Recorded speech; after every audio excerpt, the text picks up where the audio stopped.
All right, I tried this already. Pouring coffee. Now I'm going to try this already. Pouring coffee. Now I'm going to try. I brewed coffee and then I steeped a tea bag with it. Now I'm going to see how that works, if that works any better. I also sprinkled the coffee grounds on the map to see if maybe that would be helpful. What I thought about earlier is maybe it would have been better to tone the paper first and then create the map, but I guess that is for next time's map.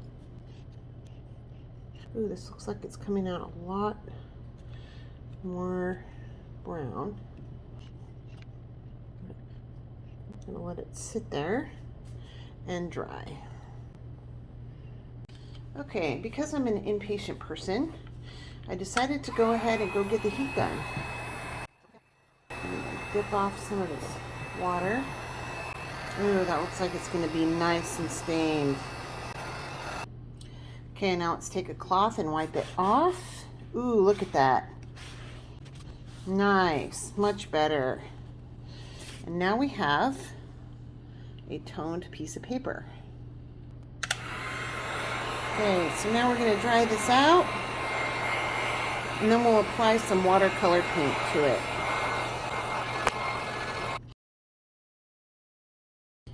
All right, now I'm going to get a paper towel, a little bit of water,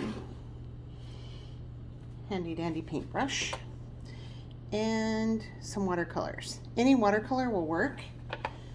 I have Reeves, but Crayola or any basic watercolor brand is fine for this.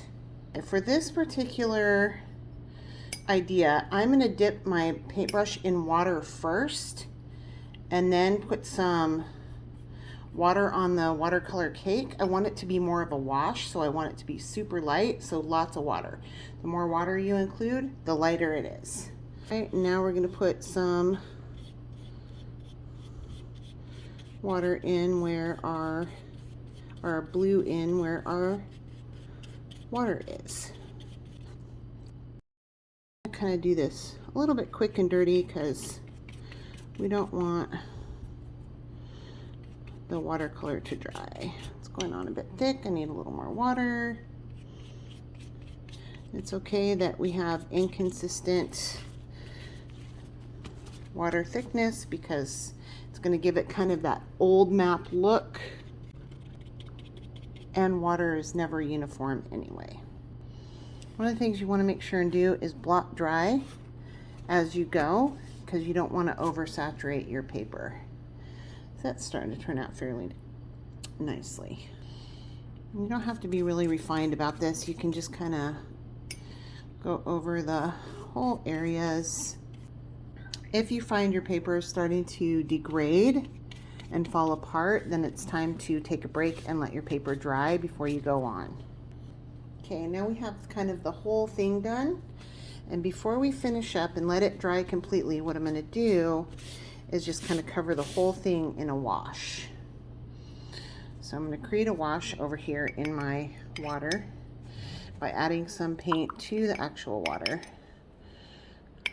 so the water will be darker. At this point, one of the things that I'm doing is I'm picking up the paint, drying my brush off a little, and then I'm coming back to the liquid and just putting it in my water. All right, so now we've got a nice wash, and now we're going to kind of just pour it on there and let it go over the whole thing.